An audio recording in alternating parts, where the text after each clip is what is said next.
बंधुओं, हिंदी चिंतन में आपका स्वागत है। आज का हमारा विषय है ताड़का कौन। रामचरितमानस हो या वाल्मीकि रामायण हो, सब में ताड़का का वर्णन है। उसके चरित्र पर जाने के पहले भगवान श्री राम के चरणों में अपनी वंदना अर्पित है।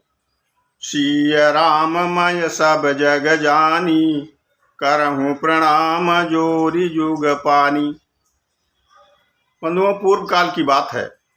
एक महान धर्मधारी, व्रतधारी, सदाचारी यक्ष थे। उनका नाम था सुकेतु। उनका राज्य हर प्रकार की सुख संपदा से भरा हुआ था, किंतु उनके साथ में एक दुर्भाग्य था कि उनके कोई वंशधर नहीं था, उनके कोई पुत्र नहीं था। इस ग्लानि से ग्रसित होकर के वो जंगल में जाकर भगवान श्री ब्रह्मा की तपस्या करने लगे। कठोर तपस्या करने के बाद ब्रह्मा जी प्रसन्न हुए और उन्होंने कहा कि हे सुकेत, जो तुम्हारी इच्छा हो वर मांगो। उन्होंने कहा, भगवान, हमारे पास में कोई वंशधर नहीं है, हमें एक पुत्र दीजिए। भगवान ब्रह्मा ने कहा, सुकेत, पुत्र तो नहीं, लेकिन मैं तुम्हें एक पुत्री अवश्य दूंगा, तुम्हें संतान की प्राप्ति हो जाएगी। भगवान ब्रह्मा ने सोचा कि ये यक्ष हैं, ये न देवों में हैं और न दानों में हैं। थोड़ी ही देर में इनकी मनसा जो है विचलित हो जाती है। इसलिए उन्होंने सुकेतु को एक कन्या रत्न प्राप्त करने का वरदान दिया और यह भी कहा उन्हें संतुष्ट करने के लिए, क्योंकि उन्होंने बहुत बड़ी तपस्या की थी, तो उनको संतुष्ट करने के लिए ब्रह्मा जी ने कहा कि आपकी यह कन्या जो है ये 10,000 हाथियों के बल से युक्त होगी। तपस्या के बाद सुकेतु अपने घर पहुंचते हैं। समय बीतता है और उनके एक पुत्री रत्न उत्पन्न होता है। कन्या धीरे धीरे बढ़ने लगती है। ज्यों ज्यों वो बढ़ रही है उसी तरीके से उसकी कांति और उसका बल भी बढ़ रहा है। और जब वह युवती हुई तो उसके लिए सुयोग्य वर की तलाश हुई, तो सुकेतु ने जम्ब के पुत्र सुंद के साथ उसका विवाह कर दिया। जैसा कि आप जानते हैं, यक्ष जो हैं वो अनियंत्रित आचरण करते हैं। सुंद भी महाबलशाली था, उसका आचरण अनियंत्रित था, जनता को क्लेश देता था, समाज को क्लेश देता था। इससे कुपित होकर के भगवान अगस्त्य ने उसका वध कर दिया, सांप के द्वारा उसे भस्म कर दिया। उसके पहले उसके पुत्र जो ताड़का से ही उत्पन्न हुआ था, मारीच, वह भी दुष्ट आचरण करता था, तो उससे कुपित होकर के भगवान अगस्त्य ने उसे राक्षस होने का शाप दे दिया था। उसका भी आचरण उसी तरीके से था। सुंद के वध के बाद, पति के वध से गुस्साई हुई ताड़का जो है अपने पुत्र को लेकर के इरादा बनाती है कि आज हम किसी भी कीमत पर अगस्त्य का वध कर देंगे। वह अगस्त्य आश्रम के पास जाती है। स्त्री समझ करके, अबद्ध समझ करके भगवान अगस्त्य उसका वध तो नहीं करते, लेकिन अपने योग शक्ति से उसे स्तंभित कर देते हैं, अपने से दूर ही रखते हैं और कहते हैं कि तेरे भाव चूंकि दूषित हो गए हैं, इसलिए अब तू यक्षिणी न हो करके राक्षसी बन जा। राक्षसी बनने का शाप पा करके ताड़का और अमरस्य भर गई और उसका आचार विचार तुरंत बदल गया और उसने हिंसा में अपने मन को प्रवृत्त कर दिया। एक तो वह 10,000 हाथियों के बल से दर्पित थी, दूसरे उसके अंदर राक्षसी भाव आते ही उसने जनता को सताना शुरू कर दिया। जिस वन में वह रहती थी उस वन में सुंदर नगर बसते थे, उन सबको उजाड़ दिया। यहाँ तक कि उस वन के आसपास फटकने वाले कोई भी जीव जंतु ऐसे नहीं बचे जिनका कि वध ताड़का ने न किया। उस वन के आगे कुछ दूर पर सिद्धाश्रम था, जहाँ ऋषि मुनि और देव ऋषियों का स्थान था, जिसमें विश्वामित्र जी भी निवास करते थे।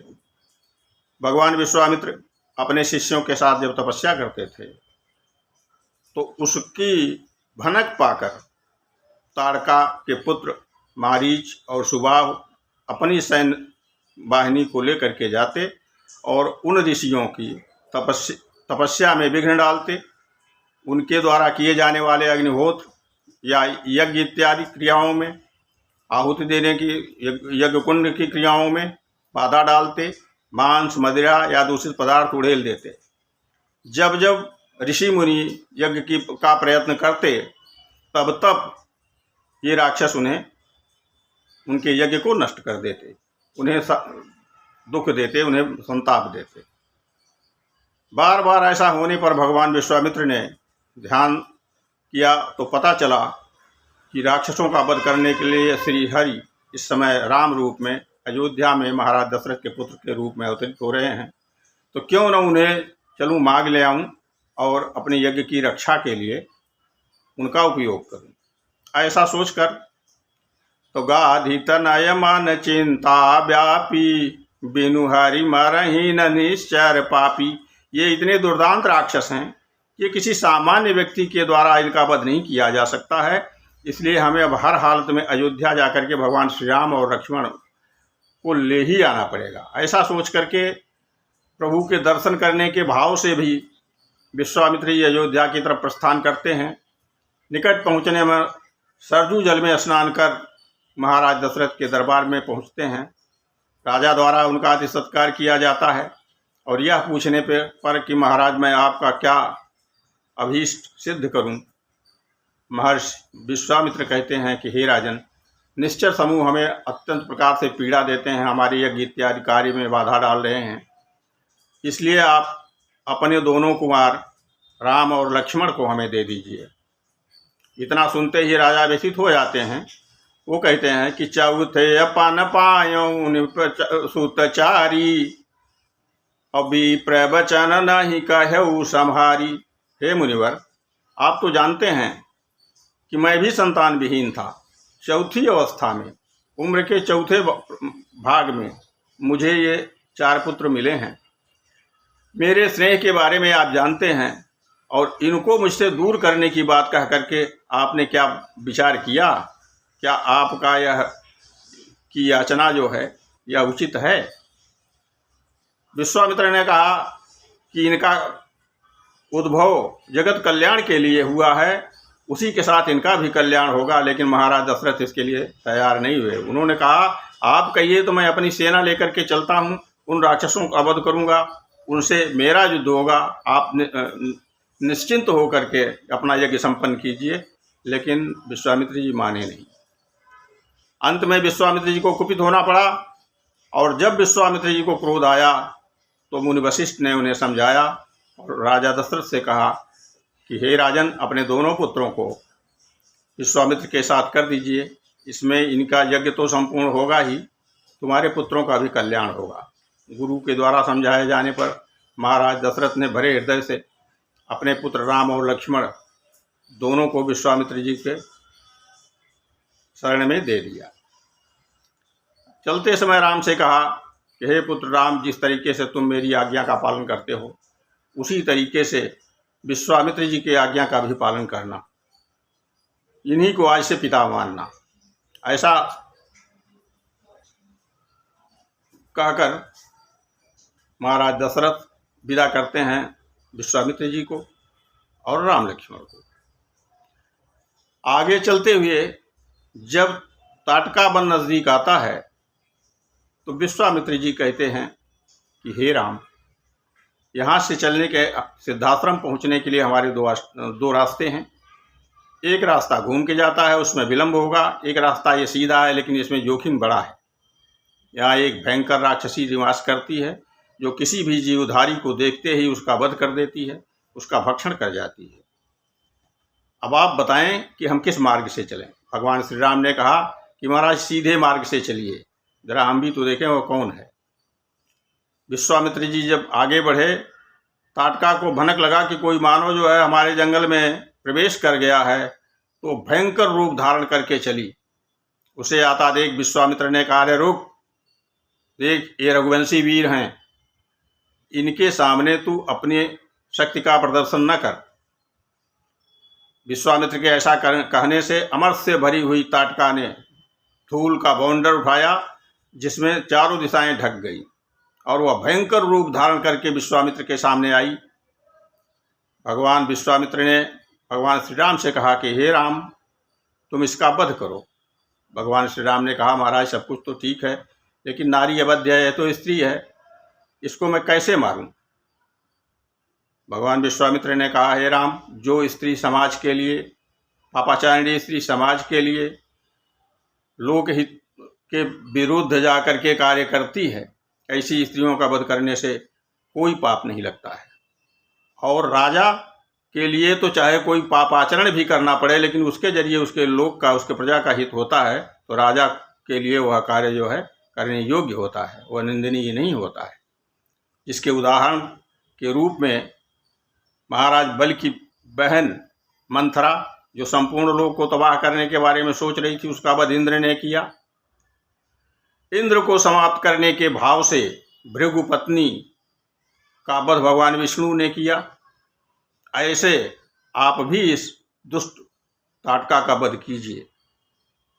भगवान श्री राम ने कहा, महाराज, लेकिन यह तो स्त्री है।